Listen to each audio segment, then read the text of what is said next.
Right, we're still here at Phoenix Square and we're with Kitty. How are you? I'm pretty good, Okay, now tell me, what did you think of the workforce scenarios you've just seen there in the screen room? I thought it was fantastic. I think it was everything we intended it to be, because when I presented it, the main thing that we wanted was to update what was already there, because it was all about fairy tales and it was ridiculous.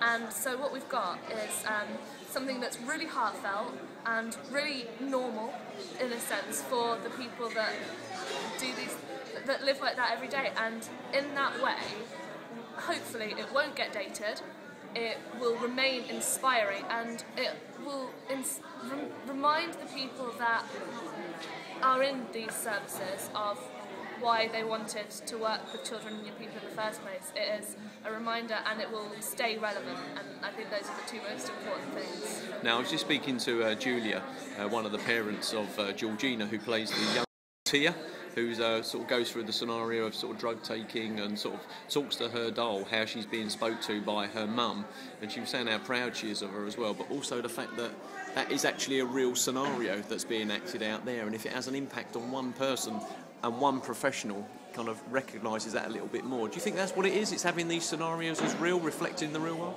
I really do. I think the fact that it is real is so important, because otherwise there's not a lot of point to the training. The training is to equip people for the scenarios they might have to deal with. And I think her mum is right to be proud of her. Every single person has had a massive achievement. Okay, brilliant. One more.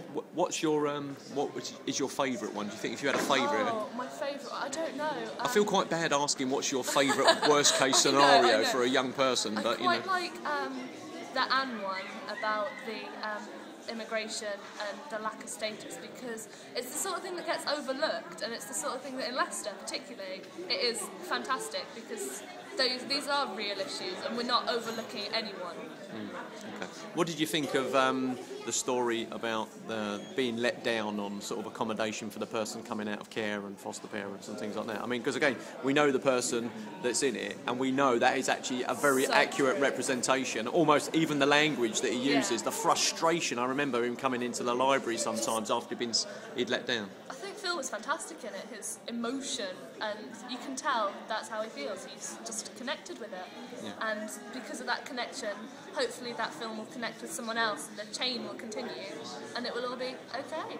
Kitty, thanks very much. Thank you very much.